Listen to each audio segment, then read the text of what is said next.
Zéro. Euh, Bonjour tout le monde. Mon nom est Julien Brault, cofondateur de Heartbreaking. Aujourd'hui, j'ai la chance d'être avec Jean-Sébastien Pilote, qui est mieux connu sous le nom du jeune retraité. Premièrement, merci d'avoir accepté de ma demande d'entrevue, Jean-Sébastien, c'est apprécié. J'ai rien d'autre à faire. Génial. C'est vrai, t'es retraité, j'ai oublié. Écoute, Jean-Sébastien, je vais commencer, je vais aller commencer avec mes questions. Justement, peux-tu nous présenter un peu, puisqu'il y a des gens qui te connaissent peut-être pas, même si ton blog est très lu. Qu'est-ce qui t'a amené justement à prendre ta retraite aussi jeune? Qui t'es? Est-ce que t'étais millionnaire? C'est pour ça que tu pouvais prendre ta retraite. Donc, juste te présenter pour ceux qui te connaissent pas. Ben oui, moi, mon parcours a commencé quand j'ai rencontré ma blonde, en fait. Euh, il y a 23 ans. Alors, c'est elle qui est d'origine vietnamienne qui m'a un peu inculqué les notions d'épargne. Alors, c'est là que j'ai compris vraiment le pouvoir d'épargne. Moi qui étais vraiment dépensier à l'époque, j'étais étudiant, j'avais un job d'étudiant. Déjà au mois d'octobre, j'avais plus un rond. J'avais tout dépensé l'argent que j'avais accumulé pendant l'été. Donc, c'est elle, tranquillement, qui m'a inculqué les notions d'épargne. Puis, ensemble, on avait l'optique, un peu comme tout le monde, d'éventuellement acheter une grosse maison. Moi, j'ai toujours rêvé de conduire une Porsche, une belle voiture européenne. Alors, on voulait vraiment accumuler du matériel. Par contre, avec le temps, notre philosophie a changé. Mon beau-père est tombé très malade à un certain point. Ça nous a amené un peu à re-questionner nos priorités. Puis à travers ça, on a commencé à voyager. On a réalisé que les gens à l'extérieur du Québec vivaient avec très peu, puis étaient aussi heureux, sinon plus que nous. Donc, on a optimisé nos dépenses. Graduellement, on a optimisé notre mode de vie, ce qui fait qu'à un certain point, on avait pas mal de capital accumulé. On est allé voir la banque. Le banquier nous a coq-bloqué complètement en faisant des projections de retraite. Alors, pour lui, ça prenait plus qu'1 million chacun si on voulait prendre notre retraite à 55 ans. Okay. Puis, donc, le projet est mort là un peu. C'est juste quelques années plus tard, on a maintenu notre mode de vie. Puis, c'est juste quelques années plus tard qu'on a réalisé qu'il y avait le mouvement FIRE aux États-Unis. C'est des jeunes comme nous qui épargnent beaucoup, qui ont un taux d'épargne très élevé, puis qui prennent leur retraite dans leur trentaine. Puis, la clé derrière ça, c'est souvent la règle de 4%. Alors, les gens vivent avec, étant donné qu'ils ont très peu de dépenses, ils ont besoin d'un montant moins important pour prendre leur retraite. Alors ça a été vraiment la prise de conscience pour nous. Puis c'est à ce moment-là vraiment que les choses se sont accélérées. Puis ça a pris, à partir de ce point-là, ça a pris quelques années. Puis on était financièrement indépendants. Puis pour ceux qui nous écoutent, t'étais pas chirurgien ou rien de ça. C'est quoi ton métier avant que tu prennes ta retraite? Non, j'étais anesthésiste. OK. Non, c'est pas vrai. Ouais, me semblait.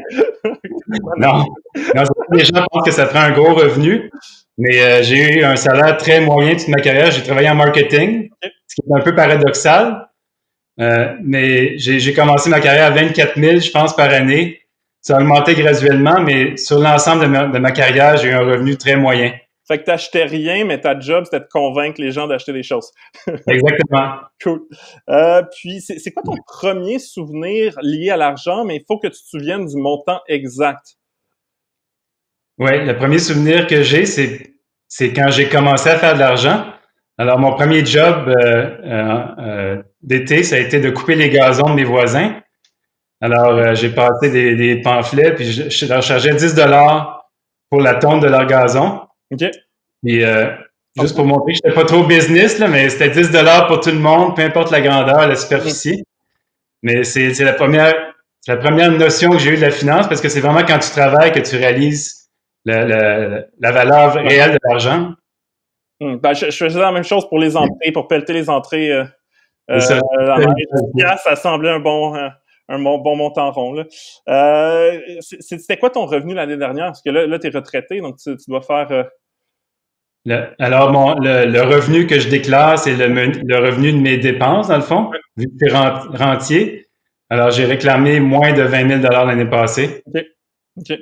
Puis là, j'ai vu justement récemment un post sur ton blog où tu parles de la, tu sais, que ton portefeuille en bourse on a pris un coup là, avec ce qui se passe avec la récession économique. C'est quoi ton actif net aujourd'hui? Est-ce que c'est public? C'est pas une donnée qui est publique. Par contre, si tu lis mon blog, comme je sais que tu fais religieusement, Ouais. entre les lignes, tu peux peut-être comprendre, là, mais c'est entre 1 $ et 1 million de dollars. Ah, OK. Bon, c'est une longue fourchette. Puis c'est quoi ton conseil le plus important pour s'enrichir? Comme je disais plus tôt, c'est vraiment l'épargne. Pour moi, ça, c'est vraiment la clé. Hum, Puis je pense qu'à peu près tous les gens qui sont riches vont le reconnaître. La richesse, dans le fond, c'est la différence entre les revenus et les dépenses. Puis c'est quoi cette différence-là? C'est l'épargne. hum. Donc, c'est vraiment le taux d'épargne. C'est sûr qu'il faut l'investir après, mais avant de l'investir, il faut avoir un capital à investir. Pour moi, ça part vraiment de l'épargne. OK.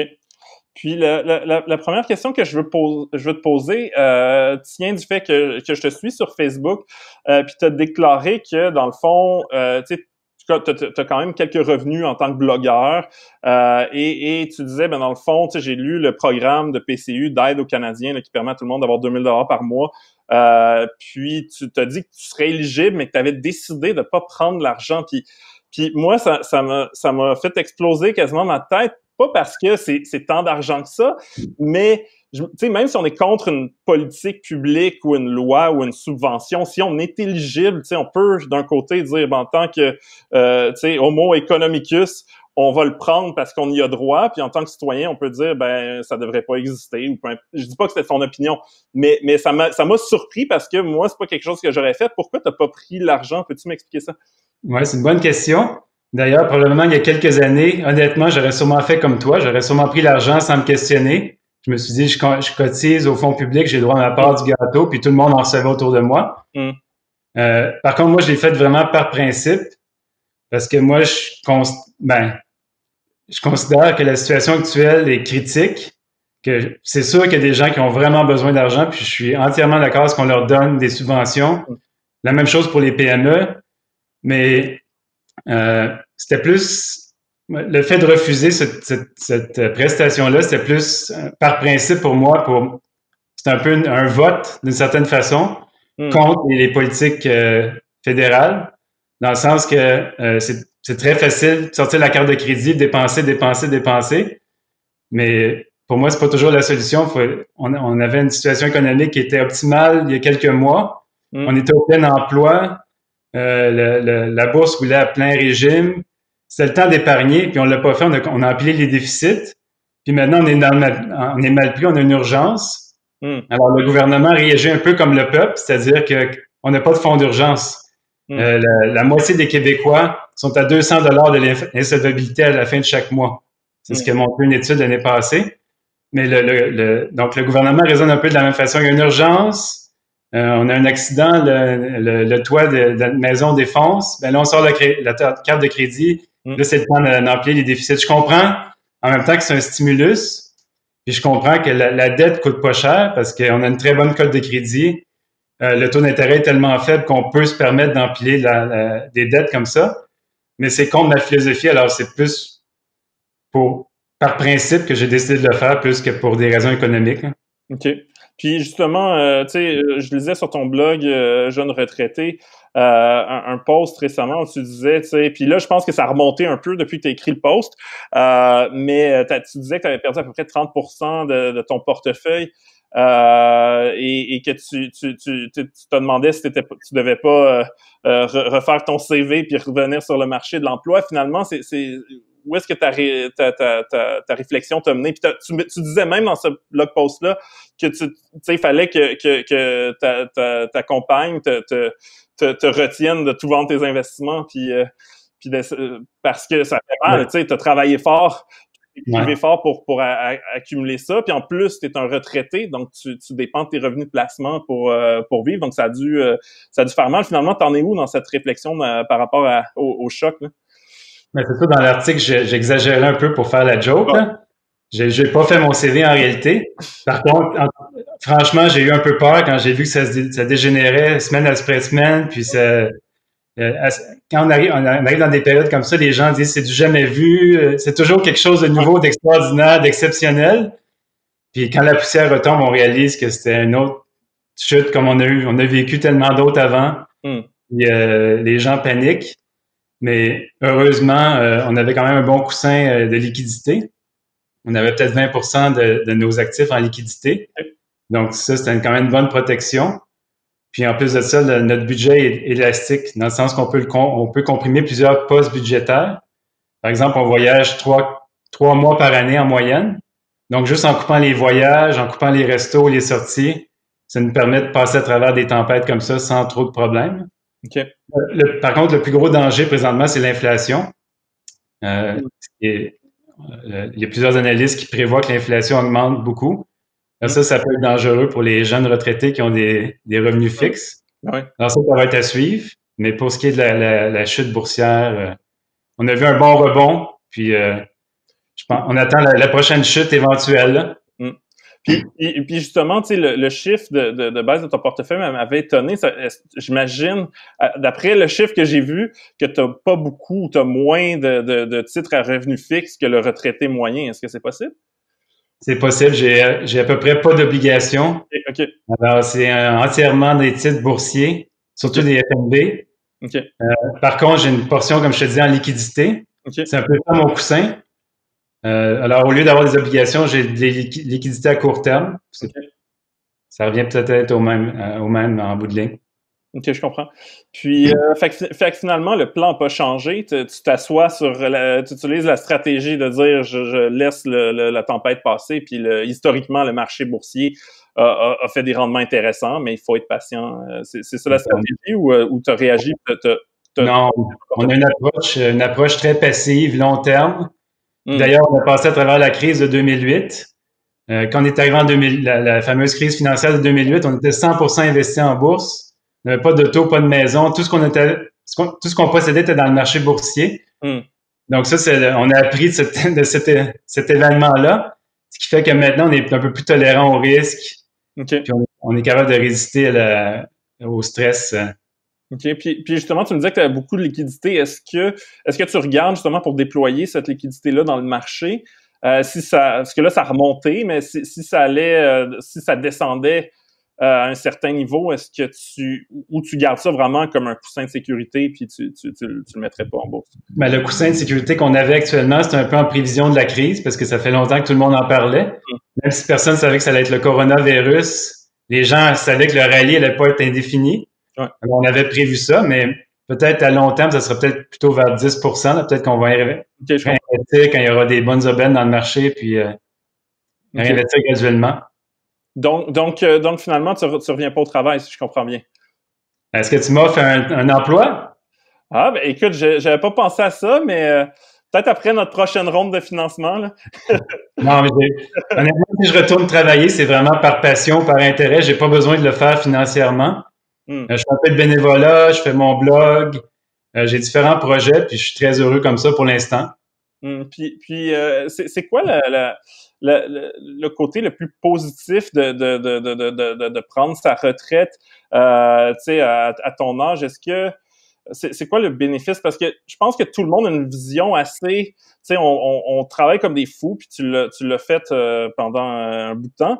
Puis après ça, on prend une semaine à Cuba, puis on relaxe, puis on dit « Ah, maudit, ça serait tellement fun, je pourrais passer tout mon temps sur la plage, à boire du rhum. » Puis c'est plus ou moins réaliste, tu sais. En tout cas, moi personnellement, je le sais que c'est bien le fun, là, mais je pourrais pas faire ça très, très longtemps. Fait que j'entends beaucoup de gens qui aimeraient ça, justement, être riche, puis qu'est-ce que tu ferais? Puis la réponse est pas super, ah ben ouais, je vais être sur une plage, mais tu sais, est-ce que tu as eu des surprises entre le moment où tu rêvais à ça puis le moment où c'était ta réalité de tous tes jours? Ben, premièrement, la retraite sur une plage, 12 mois par année, c'est pas une solution pour moi non plus. Je veux dire, tu deviens une grosse larve. C'est pas ce que tu fais je sais pas comment tu peux être un être humain de qualité quand tu fais ça. Pas plus que de regarder la télé à longueur de journée. Alors, c'est la même chose qu'être au travail, ou peut-être plus être entrepreneur ou être travailleur autonome, dans le sens que tu es en charge de ton horaire, tu es libre de faire ce qui est proche de tes valeurs. Tu peux occuper ton temps comme tu veux, mais ça prend quand même de la discipline. Tu sais, quelqu'un qui a besoin d'un employeur pour dicter son emploi du temps, il va arriver, il va devenir retraité du jour au lendemain, puis il saura pas quoi faire, puis il va être malheureux, puis il va chercher un projet à faire, mais je pense que ça prend, avant d'arriver à la retraite, il faut déjà avoir des passions, des intérêts, puis quand tu ouvres les portes de la retraite, ben là, tu t'ouvres à toutes les options possibles, dans le fond. OK. Tu n'es pas limité à ce que tu faisais dans ton emploi, même si je le fais encore en bénévolat au niveau marketing, mais tu n'es pas limité à ça. Tu peux faire ce que tu veux. Si tu as le goût d'aller tourner des gazons comme je faisais il y a 30 ans, mais je pourrais retourner le faire. Si tu peux, je sais pas, donner des conférences, développer un blog. C'est un peu le premier constat que j'ai eu quand je suis devenu retraité, c'était un peu un vertige, dans le sens que tu peux tout faire quand tu veux. Ça devient un peu déstabilisant au début. Ça prend quelques mois avant de s'adapter à la situation. Puis, une chose qui me fascine, tu sais, tu es capable de vivre sur 20 000. C'est quoi tes conseils que tu as? Parce que, tu sais, j'ai pas un gros train de vie, mais de toute évidence, tu dépenses moins que moi. Et je pense que je fais partie comme plein de gens, on voit pas vraiment où notre argent s'en va. C'est quoi tes conseils pour justement être plus frugal, puis dépenser moins? Ben, ça pourrait être long, mais la réponse courte, c'est de vraiment questionner chaque dépense. Puis tu parlais de 20 000, c'est pas nécessairement le montant dont j'ai besoin, mais c'est sûr que c'est nettement en dessous de la moyenne québécoise. Mais moi, c'est peut-être ce que je fais à l'inverse justement du Québécois moyen, c'est que je questionne vraiment tout. Les gens souvent se laissent porter par la vague, puis ils se disent, ah, mais c'est juste 15 $ par mois, ça fait pas de différence.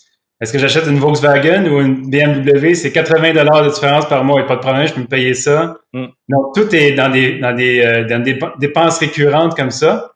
Ce qui fait que, puis aussi les petits montants, évidemment, d'aller luncher avec des collègues de bureau, d'aller chez Subway, puis de regarder quelqu'un faire ton lunch à ta place, puis de payer 12 piastres. Tu sais, quand tu y réfléchis vraiment, tu réalises que beaucoup de dépenses sont absurdes comme ça. Et il y a beaucoup de dépenses aussi qui sont liées à la paresse. Par exemple, le restaurant, c'est le meilleur exemple.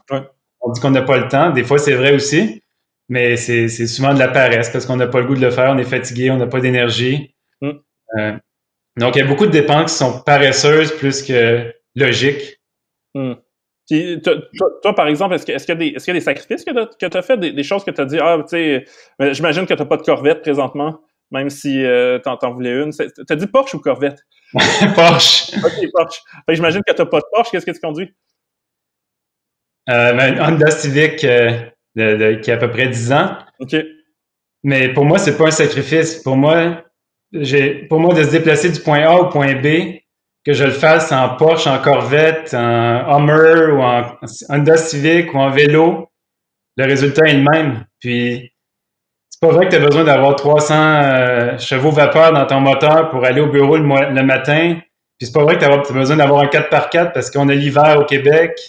Puis, c'est pas vrai que tu as besoin d'avoir le volant chauffant. Puis, tu sais, c'est tous des désirs qui sont créés par le marketing. Je sais, j'en faisais partie avant, mais qui sont vraiment superflus puis qui sont à la limite absurdes dans plusieurs des cas.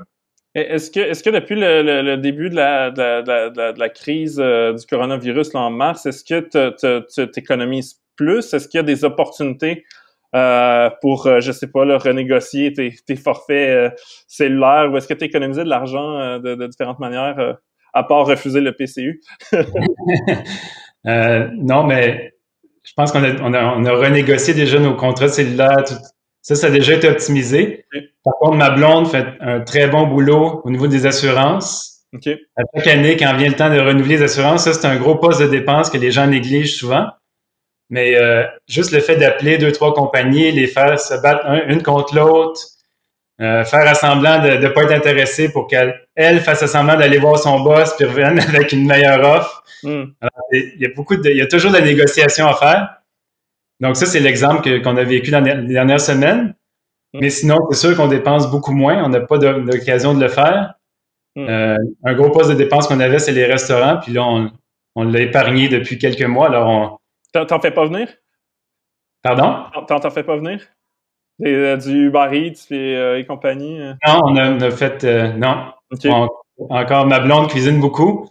Alors, pour faire la boucle, on vient un peu au début de l'entrevue, là, mais c'est la première étape pour être jeune retraité, c'est de trouver une blonde Ah, qui est avec les investissements, qui est frugale, puis qui est à l'aise avec les placements en bourse. OK. Fait est-ce que c'est ta compagne qui s'occupe des investissements en bourse ou c'est toi? Bon, on a chacun notre stratégie. OK. Je pense que c'est elle qui est plus intéressée par le sujet. Elle lit beaucoup les nouvelles, plusieurs fois par jour. Elle est toute informée de ce qui se passe. Puis moi, je suis vraiment passif. OK. Moi, c'est des FNB, puis je veux même pas savoir ce qui se passe, hein. OK. Donc toi, tu es dans des FNB, puis elle investit directement dans des actions, c'est ça? Elle a des FNB et des actions. OK, OK. Puis qui a le meilleur rendement? Pardon? Qui a le meilleur rendement? Euh... Bonne question. Je pense, d'après moi, c'est elle, OK. parce qu'elle est plus active, elle est plus impliquée. Mais le rendement que j'ai me suffit pour vivre, puis ça me satisfait comme ça. Si jamais le sujet vient dans une chicane de couple, tu lui diras que l'important, c'est le rendement ajusté pour le risque. Donc, souvent, tu sais, quand tu es très diversifié, tu as moins de risques, donc tes rendements sont moins élevés. Mais ça veut pas dire que ton portefeuille est moins bon. En fait, c'est le meilleur rendement ajusté pour le risque qui gagne le débat. Ouais, mais, prochaine chicane, je t'appelle, Julien. Génial, merci beaucoup. Écoute, puis le mot de la fin, qu'est-ce que tu t'aimerais que les gens qui nous ont écoutés en live aujourd'hui gardent de ce temps-là pour justement sur la voie de l'enrichissement? Ben, j'imagine que les gens qui écoutent l'entrevue, c'est des gens qui ont déjà pris leurs finances en main, mais quand même de façon plus large. Moi, je pense que la crise actuelle, ça devrait être une prise de conscience pour tout le monde, dans le sens que en plusieurs des cas, le Québec, le gouvernement nous a démerdés parce qu'on était mal pris.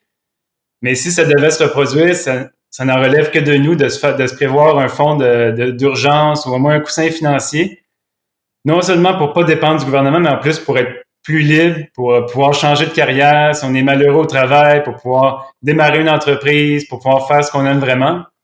Alors pour moi, la première étape, c'est un fonds d'urgence, quelques mois de dépenses pour pouvoir être plus libre. C'est clair. Ben écoute, merci beaucoup pour le conseil, Jean-Sébastien, puis je te souhaite une bonne et longue retraite. Merci beaucoup, Julien, au plaisir. Merci.